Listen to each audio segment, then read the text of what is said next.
नमस्कार प्यारे बच्चों, स्वागत है आपका बायोलॉजी के इस अगले वीडियो में। इसके पहले वीडियो में बच्चों हम लोगों ने बायोलॉजी के दो सेक्शन पढ़े थे, एक जूलॉजी और बॉटनी। कुछ इंट्रोडक्शन क्लास में हम लोगों ने इसको पढ़ा था कि किस तरीके से अरस्तु महोदय ने नेचुरल साइंस से बायोलॉजी को अलग किया था। उस समय बायोलॉजी का मतलब जूलॉजी होता था क्योंकि उस समय पौधों को निर्जीव समझा जाता था। लेकिन उसके बाद में अरस्तु महोदय के जो शिष्य थियोफ्रेस्टस महोदय आए, उन्होंने जो है बॉटनी को उससे अलग किया था। और उसके बाद में बायोलॉजी की दो मुख्य ब्रांचेस बन गई थी, एक जूलॉजी और एक बॉटनी।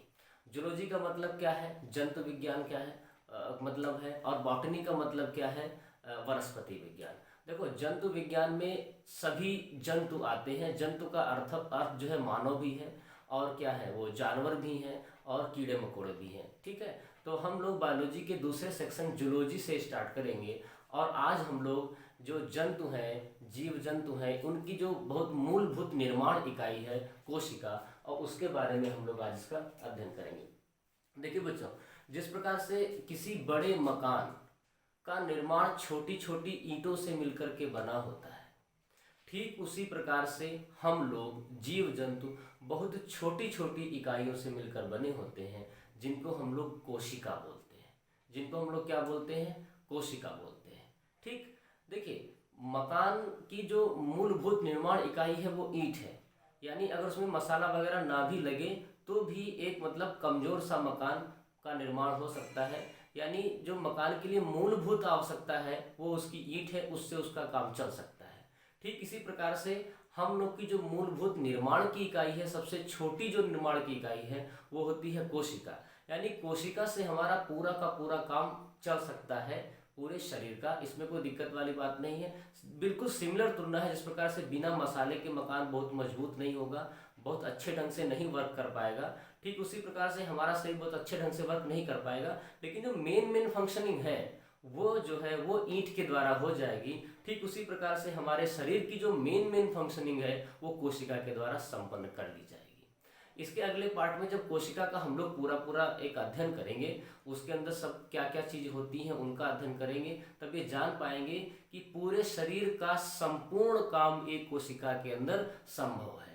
सब कुछ उसके अंदर हो सकता है। ऊर्जा का निर्माण उसके अंदर हो जाएगा, बॉडी की रिपेयरिंग उसके अंदर हो जाएगी, छोटे से लेके बड़े काम तक सारी की सारी एक ही छोटी सी चीज के अंदर हो जाते हैं, जिसको हम लोग क्या बोलते हैं?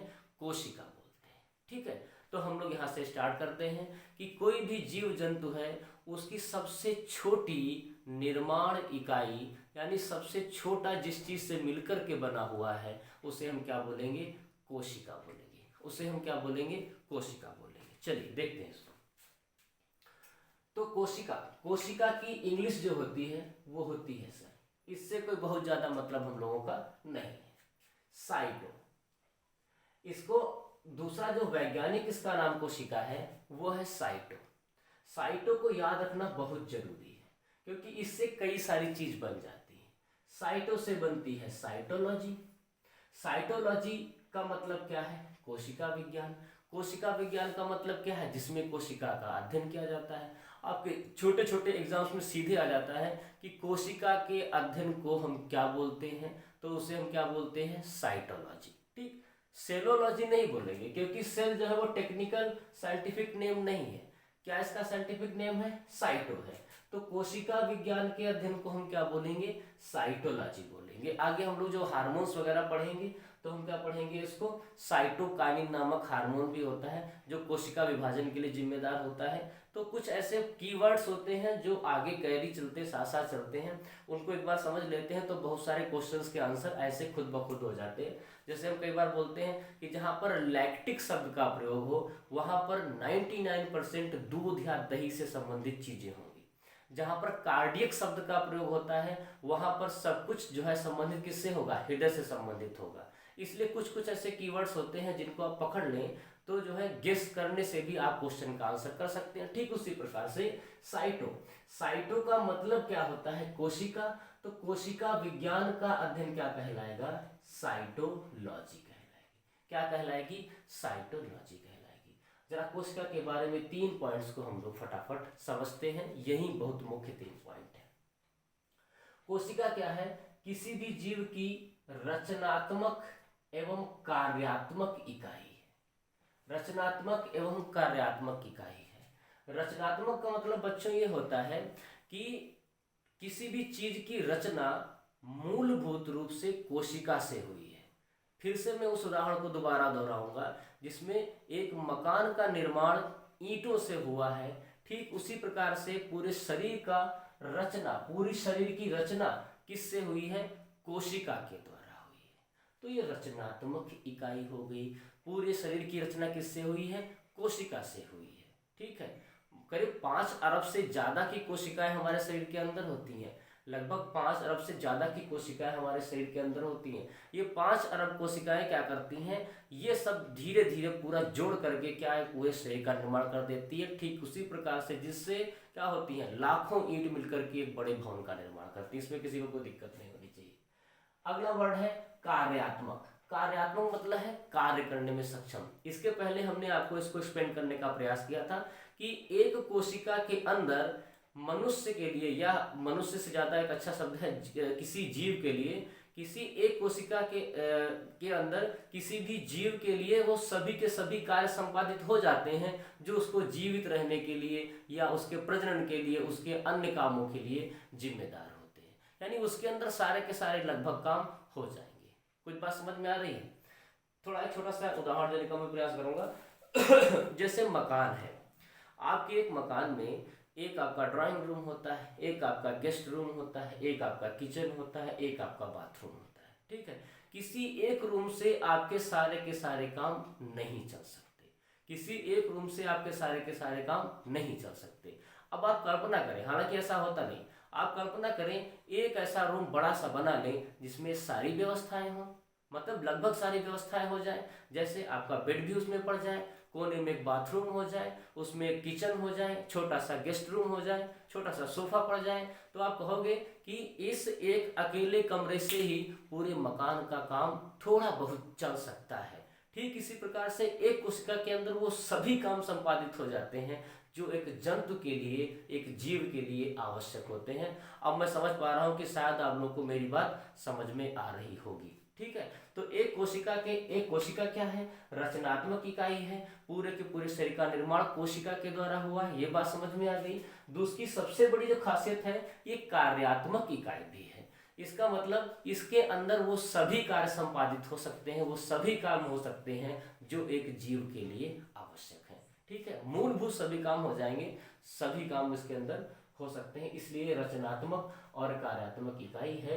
ये बहुत ही परिभाषा है, एक लाइन जो है पूरी कोशिका को क्या कर देती है, डिस्क्राइब कर देती है। अगला, ये होती कैसी है?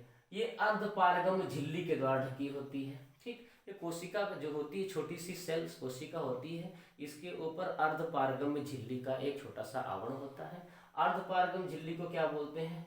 अर्धपारगम झिल्ली, जैसे आप प्याज वगैरह देखे होंगे या अंडा देखे होंगे, प्याज का छिलका उतारने के बाद में दोनों परतों के बीच में बहुत पतली सी परत होती है, बहुत हल्की सी, एकदम ट्रांसपेरेंट होती है, उसे हम बोलते हैं अर्धपारगम झिल्ली। या अगर जो लोग अंडा देखे होंगे, अंडा खाते होंगे, अंडे का छिलका हटाइए, उस छिलके में बहुत पतली सी झिल्ली होती है, ट्रांसपेरेंट सी, उसको हम अर्धपारगम झिल्ली बोल सकते हैं। तो कोशिका भी इसी प्रकार की एक अर्धपारगम झिल्ली के द्वारा ऊपर से लपेटी गई होती है। इनमें स्वतः जनन की क्षमता होती है बच्चों। मतलब क्या है?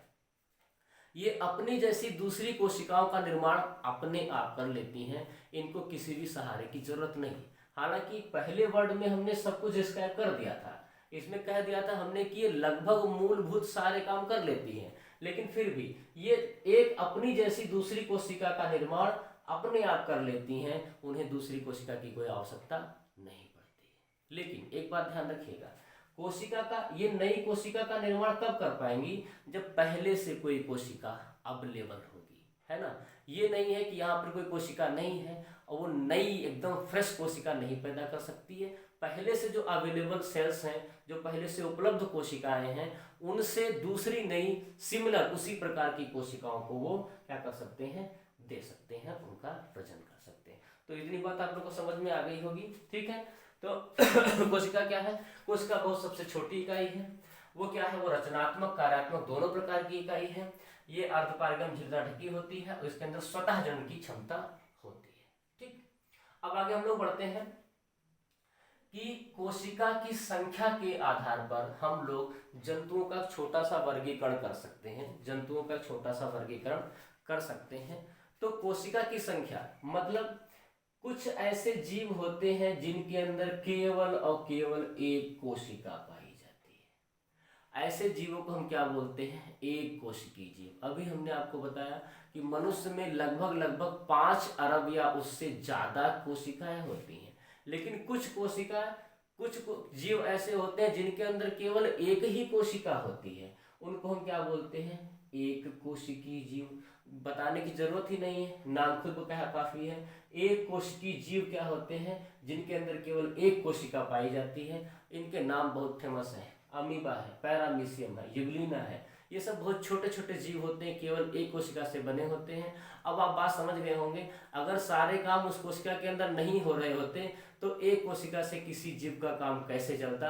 लेकिन कोशिका क्या है? वो स्वयं अपने आप में सक्षम है सारे के सारे काम करने के लिए। इसलिए क्या है, वो जो है एक पूरे के पूरे जीव को जिंदा रखती है, इनकी वृद्धि करती है, इनके संतानों को उत्पन्न करती है, सारे के सारे काम एक कोशिका आराम से कर लेती है। ठीक, तो इन्हें क्या बोलेंगे हम लोग? एक कोशिकीय जीव। अब एक से अधिक कोशिका हो जाएगी तो उन्हें क्या बोल देंगे हम लोग?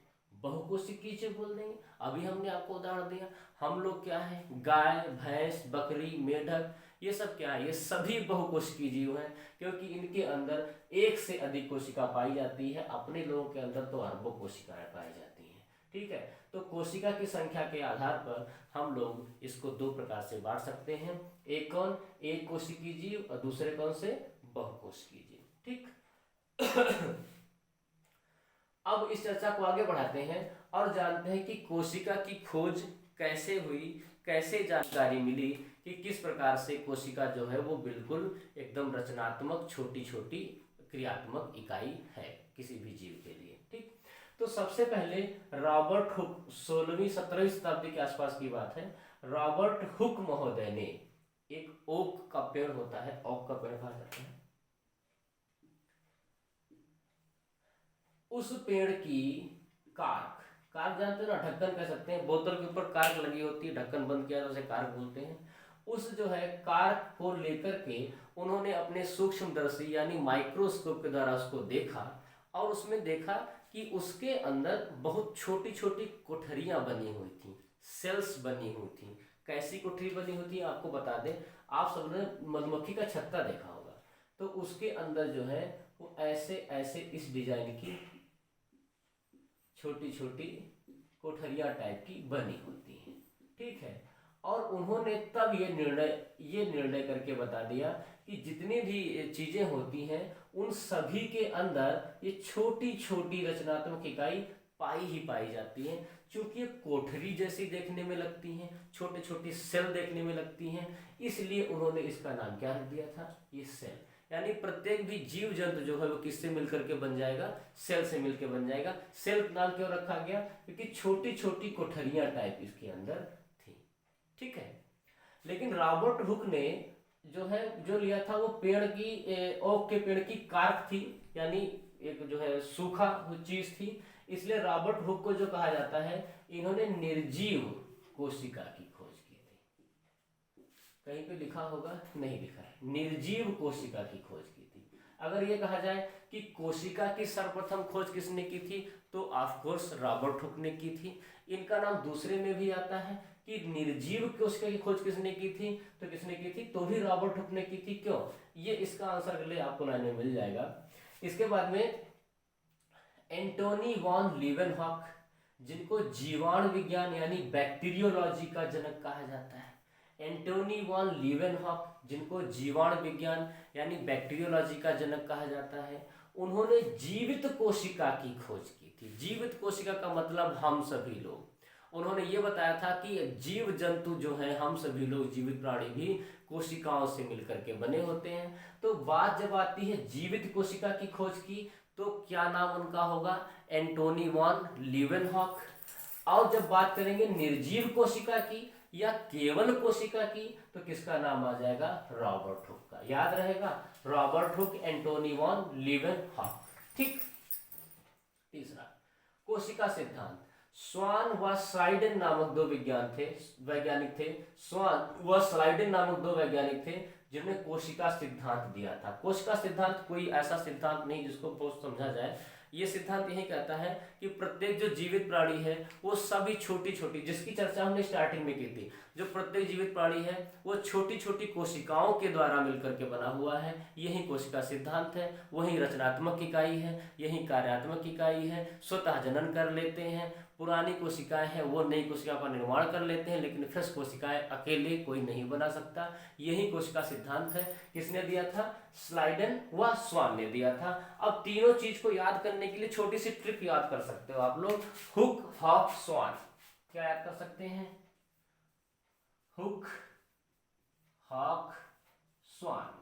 वैसे देखो, अब याद करने की ट्रिक है, इसको इस दूसरे अर्थ में नहीं लेना है हम लोगों को। स्वान कुत्ते को बोला जाता है। कुत्ता क्या बोलता है? कुत्ता कहता है हुक हॉक। हुक हॉक क्या बोलता है? Hook hawk. तो हुक हॉक स्वान, यानी कुत्ता क्या कह रहा है? Hook hawk. भौंकता है ना, तो भौंकने की आवाज को हम लोग चेंज करते, थोड़ा सा चेंज कर सकते हैं। स्वान मतलब कुत्ता होता है। कुत्ता क्या कर रहा है? हुक हॉक स्वान। याद रख सकते हैं, हुक हॉक स्वान। कुत्ता भौंक रहा है, क्या कह सकते हैं? हुक हॉक स्वान। ठीक है, तो हुक हॉक स्वान से क्या रखेंगे कि कोशिका की खोज या निर्जीव कोशिका की खोज हुक ने की थी। जीवित कोशिका की खोज हॉक ने की थी। हॉक मतलब Antony von Leeuwenhoek. Antony von नहीं याद हो रहा तो केवल लीवेनहॉक याद कर लीजिए या केवल हॉक याद कर लीजिए, तब भी कोई दिक्कत नहीं है। ऑब्जेक्टिव पेपर में आसानी से आप टिक मार करके आ सकते हो। उसके बाद में कौन? स्लाइडेन व स्वान है। आप स्वान याद कर लीजिए, स्लाइडेन का नाम ऑटोमेटिक याद हो जाएगा। तो तीन बातें याद हो जाएंगी आपको। हुक, हॉक, स्वान। हुक, हॉक, स्वान। कुत्ता क्या कर रहा है? हुक हॉक कर रहा है, भौंक रहा है। इस अर्थ में क्या याद कर सकते हैं? हुक हॉक स्वान, यानी कोशिका की खोज, निर्जीव कोशिका की खोज हुक महोदय ने की थी। जीवित कोशिका की खोज हॉक महोदय ने की थी। हॉक कौन है? एंटोनी वॉन लीवेनहॉक है। और क्या है? स्लाइडेन व स्वान ने क्या किया था? कोशिका का सिद्धांत दिया था। तो स्लाइडेन और स्वान ने क्या दिया था? कोशिका सिद्धांत दिया था।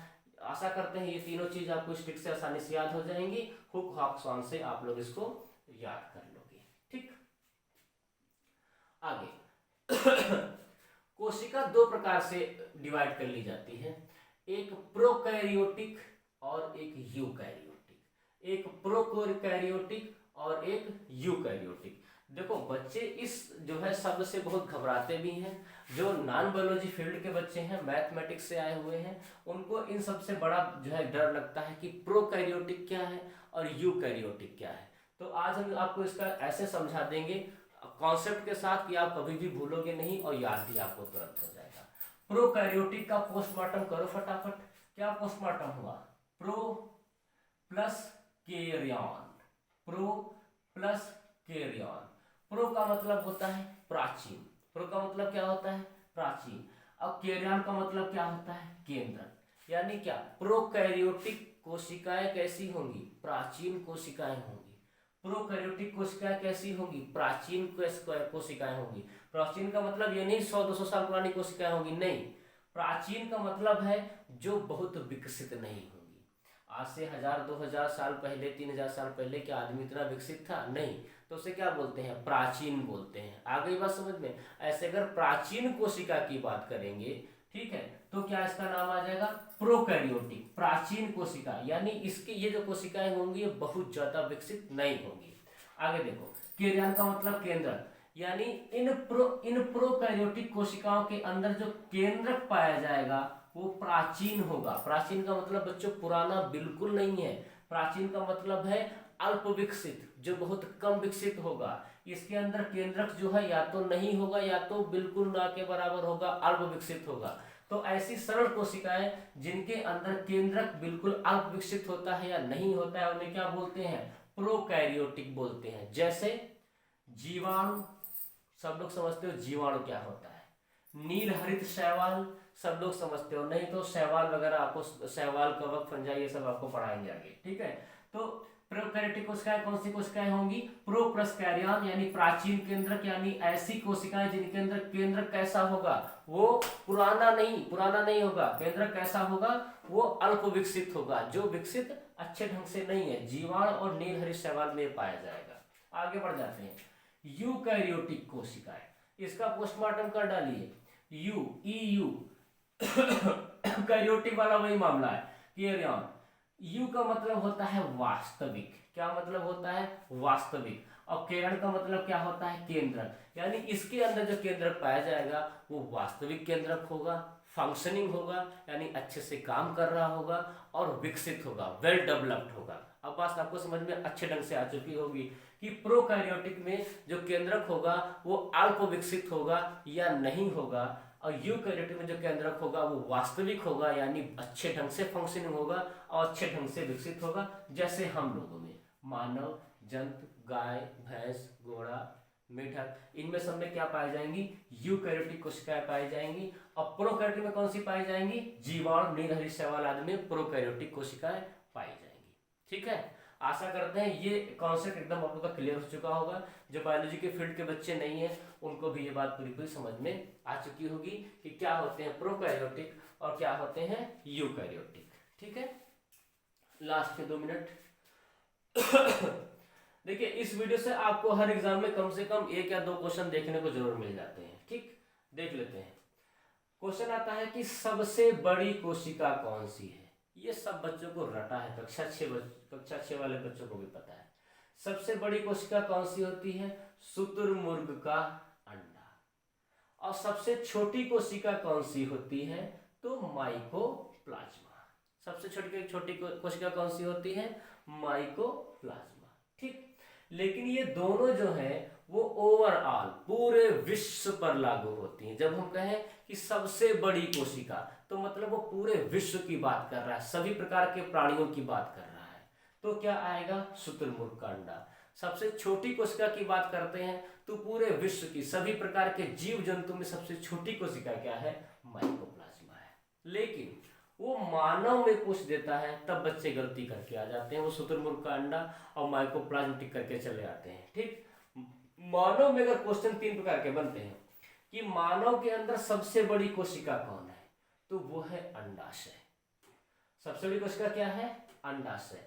अब ये कहने की जरूरत नहीं है कि अंडाशय जो है वो स्त्रियों में पाया जाता है। ठीक, पुरुषों में अंडाशय नहीं पाया जाता। अगर बात होती है कि मानव के अंदर सबसे छोटी कोशिका कौन है, तो वो पुरुषों का क्या, स्पर्म। पुरुषों का क्या, स्पर्म। स्पर्म की जानकारी सभी को होगी, नहीं होगी तो हम लोग आगे प्रजनन जब पढ़ेंगे तब डिटेल में इसको समझाएंगे, कोई दिक्कत नहीं। सबसे बड़ी कोशिका कौन सी है, अंडाशय। कहने की जरूरत नहीं है कि ये केवल महिलाओं में ही पाया जाता है। सबसे छोटी कोशिका कौन सी है, स्पर्म। तो स्पर्म केवल किसमें पाया जाता है, पुरुषों में पाया जाता है। तो सबसे बड़ी कोशिका हो गई अंडाशय, सबसे छोटी कोशिका कौन सी हो गई, स्पर्म हो गई। अब एक क्वेश्चन आता है कि सबसे लंबी कोशिका कौन है, तो बच्चों सबसे लंबी कोशिका जो है वो तंत्रिका कोशिका है, जिसको हम फेमस नाम क्या है, न्यूरॉन। तंत्रिका कोशिका, फेमस नाम क्या है, न्यूरॉन। ठीक है, ये पूरा वीडियो आप ढंग से देखिएगा। जो स्टार्टिंग में इसका वीडियो की जो स्क्रीन आई होगी वो आपके नोट्स हैं। हालांकि हम PDF इसका जल्दी से अवेलेबल करा देंगे, नोट्स प्रिपेयर कर रहे हैं आप लोगों के लिए। ठीक है, अदरवाइज इस पूरे वीडियो को आप देखने के बाद में जो 12-15 पॉइंट्स बनेंगे वो आपके एग्जाम में 1 या 2 नंबर जरूर दे करके जाएंगे। ऐसा हम आशा नहीं करते हैं, बल्कि ऐसा आपसे वादा भी करते हैं। ठीक, इसमें लगभग जितने भी शब्द हैं उनको हमने समझाने का प्रयास किया है। कुछ एक ऐसे शब्द हैं जिनको आगे वीडियोज में आपको समझाया जाएगा, नहीं तो वीडियो बहुत लंबा हो जाएगा और आपके लिए बोरिंग हो जाएगा। ठीक है, आप लोग प्रॉपर नोट्स बनाइए और हमारे साथ में बायोलॉजी की क्लासें लगातार लेते रहिए। आशा करते हैं आपको समझ में आ रहा होगा। कोई सजेशन है तो कमेंट बॉक्स में जरूर इसको दीजिएगा। ठीक है, ओके बच्चों, गुड नाइट।